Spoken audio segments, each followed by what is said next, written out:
Hello and welcome to the channel, and on today's video we're going to be breaking down the highly anticipated Nintendo Switch Fusion Pro wireless controller from PowerA. Now I got this from Amazon a few weeks back as soon as it got released in the country, and I've been taking a look at it ever since. So stick around as I'm going to be splitting up the video into various parts, such as what's in the box. Here you just slide it out of the bottom there like that. How it feels. When you're holding it, it just feels really comfy with this grip. And of course, all about its unique feature. You have 4 mappable paddles. And by the end of today's video, I hope you'll be in a much better position to know if this controller is worth spending your hard-earned money on, or whether you should just stick to controllers that are far cheaper. So please do share this video and subscribe, I'd really appreciate it. And join me as I put this down on the tech desk, turn up the lights, and go through the Nintendo Switch Fusion Pro wireless controller from PowerA.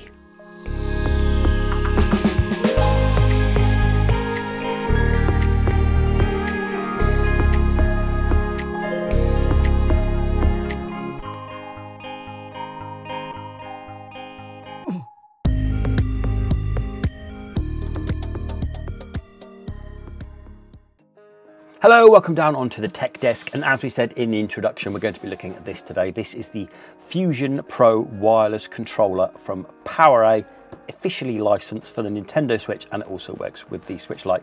So what we're going to do in this video is we're going to break it down. We're going to go through all the few parts, and what you do is I'll leave timestamps down below there so you can skip to the bit that you want to see. We're going to first unbox, go through it, then we're going to go through the features, and then we're going to go stick it on the Switch and just go through the buttons. There's a lot of positives I want to talk about this, but there's also a lot of negatives. And now this cost me £74 and it costs $100 in America, so that's a lot of money. And I just wanted to show you all the positives, all the negatives, so you can make an informed decision of whether this is worth buying.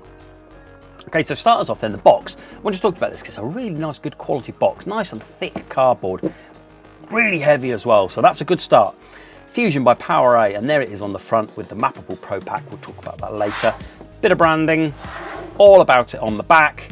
And then again, branding, a bit of branding on the side so you can see kind of like its features. And that's it. And then the way you open it up is this bit here. You just slide it out of the bottom there like that. Inside, here it is. Here's the controller in a case. And on the bottom, quite excitingly, this pack. What's this exciting? What is it? What is it? Yeah, it's just a very small instruction manual, disappointingly. Okay, that's literally it. So when you get it out then, you get this nice case, which we'll talk about in a second. And when you open it up, what you get inside is, obviously, you get your controller. You get some polystyrene, which you can leave in or out. Take it out, I just left it in with mine. You get a couple of thumbsticks, replaceable thumbsticks for the controller. You get a really good quality USB Type-C cable, talk about that in a bit.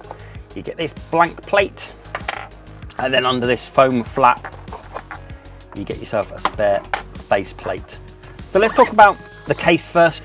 This is a really nice, good quality case. It's just going to offer loads and loads of protection, and it says Fusion embossed on there. The only issue I have with it really, it just would have been nice if maybe the zip would have been a different colour, just to set it off, not in case it's all black, but it's really good quality. And then when you open it up, it's really nicely padded inside. So there's no money on the case. The case is lovely. But you don't buy a controller for the case, and if you did want to buy a case anyway, this is the Skull & Co PS5 case. So this is about $15. And it fits the controller perfectly. So there's no point buying the controller just for the case, because you can buy one of these really cheaply, and I think it looks really smart in denim. Once you've done the case, really nice. And inside, as we've gone through already, we'll start off with the faceplate. So this actually, the controller comes with this on. I just put the white on. And on the back, it has 8 magnets, and you can pop this off. So it has a groove there, and what you do is you just pull it like that, and it pops off there like that, okay? And you just swap it. But, so with the 8 magnets on there, I've noticed, okay, I'm not touching it anywhere apart from there, and with my one finger, I can literally just pull it off, okay? It really isn't stuck on at all, okay? So let's make sure it's all fully on, okay? One finger, look at that. Comes off really easily. So these magnets either aren't very powerful or they're not all touching. Okay, it fits on there nicely. I've got a good nice fit all the way around. Pops off really easily. And all you do is get your black one, you pop that on there. So you can either have in black or white with the red. Again, it would have been nice just with the black, maybe just a bit of an accent there, just to set it off a little bit. But no, again, with the black one, pop it off. When you're playing games, it doesn't come off.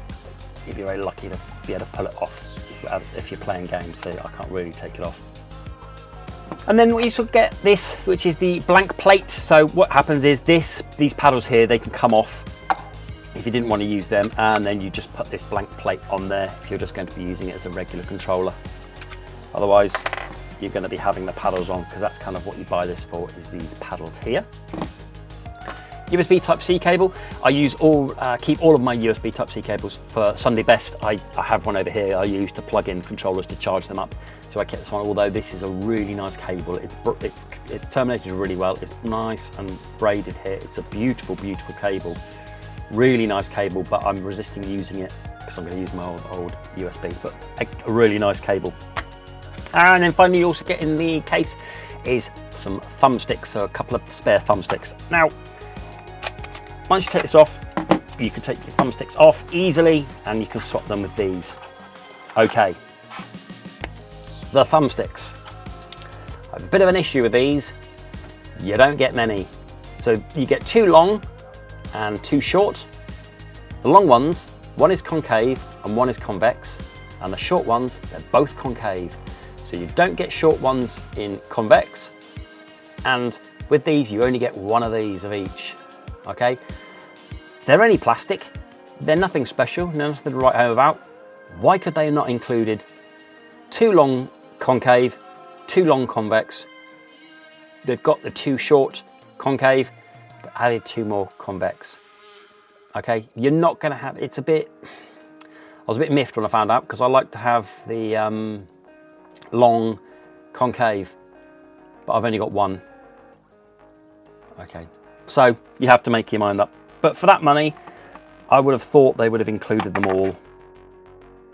That's everything that you get in the case for the box. Going over the controller itself, pretty standard stuff. 2 asymmetrical thumbsticks, D-pad, screenshot home, minus plus, X, Y, A, B, triggers, sync, USB Type-C. We have the paddles. We have this button here, which is the mapping button for the paddles, and then we have a BT USB switch, so you can have it to be using USB, or you flick that over to be using on Bluetooth if you're going to do it wirelessly. And on the bottom here is your LED to see whether you're syncing to player 1, 2, 3 or 4, and we have a 3.5mm cable here.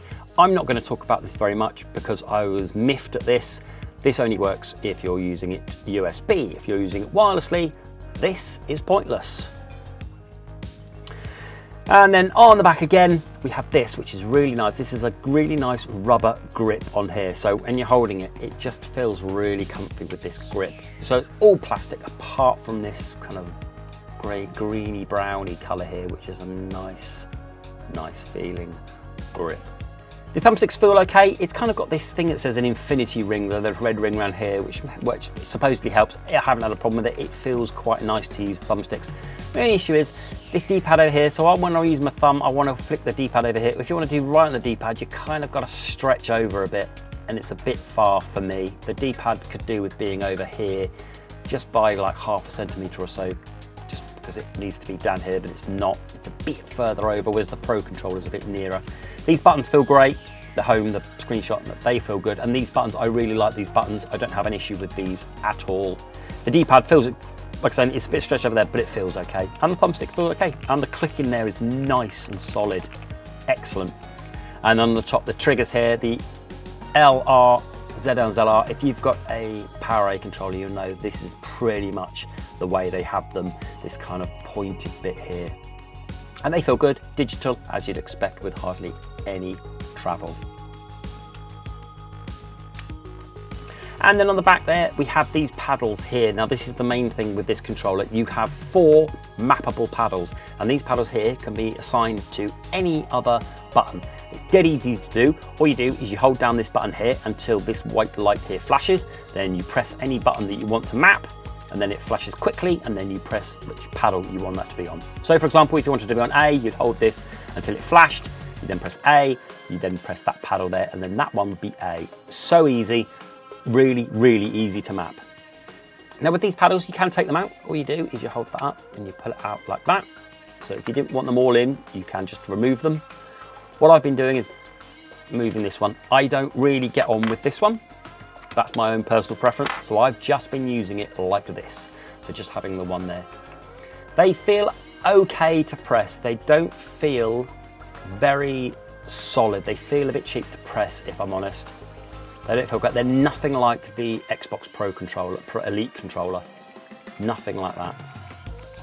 But they do the job. You can do, if you want to put the smaller ones down the bottom there, but they're very tight up against here. So it's not, it does work, but you're pressing it up against here and it's not as comfortable. So I would suggest leaving it up the top there.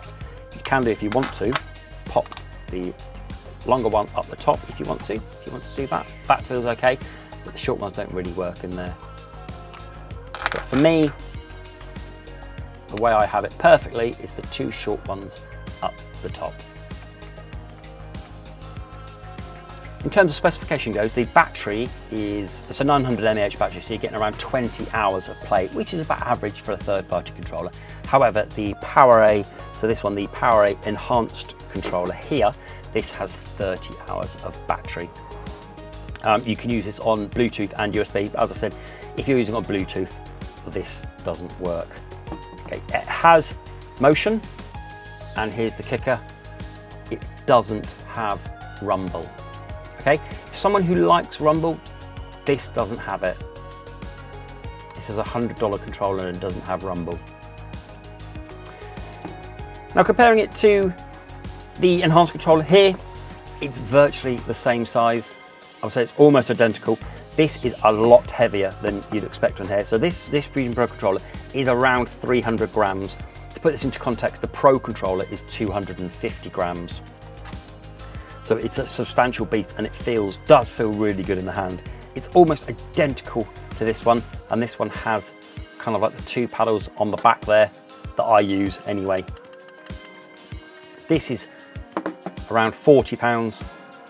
This is 74. So you're looking at around $50 for this, and this is $100. This is nearly half the price of this one. What I want to do now is connect it to the Switch. So before we use it in docked, I just want to use it off there so I can show you something.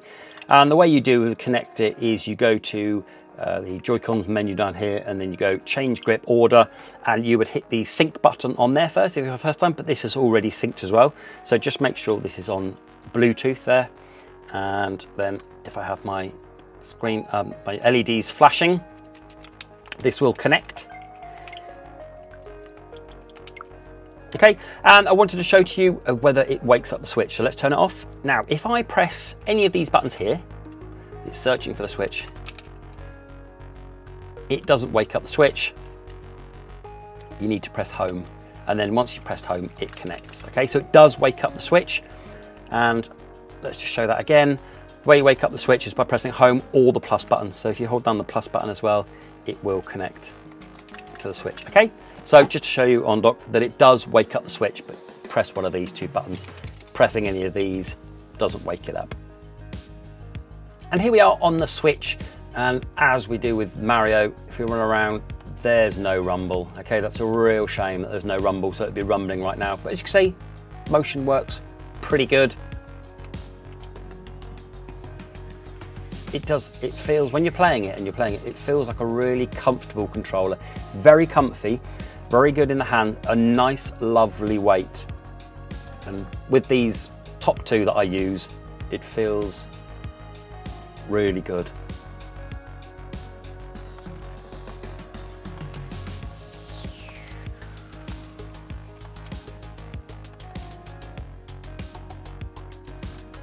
Okay, so let's just quickly show the mapping. So at the moment I've got that as A, this one here got as A, and let's change that. So I hold this button down till this flashes, which is doing now. Let's make it B, and that flashes really fast, then press that one, and now this one is B. Let's go to our usual settings here. If we go all the way down, controllers and sensors, and then I just show you test input devices, test controller buttons. So this one here is B, there we go. If I change this back to A, A, that one, see how easy that is? And then we're on A. Dead easy, really easy to map these. Let's come out of that. Let's go to our old friend, the calibrate control sticks. Let's do the left one. I haven't experienced any drift. I don't expect any drift only after a few weeks, but I want to show you there's no dead zones on this either.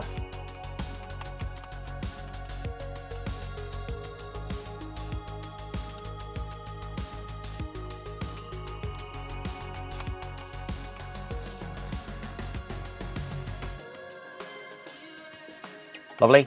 And then we'll try the right stick. Again, no drift on the right stick either.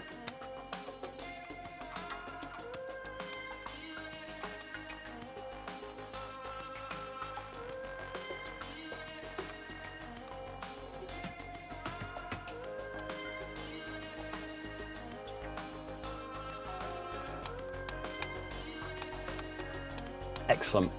Like I said, I've only had this a few weeks, but it's been working very well. Okay, so that was my video on this Pro Controller. What I'm going to do now is I'm going to leave all of the positives and the negatives of this, the Fusion Pro wireless controller for the Nintendo Switch.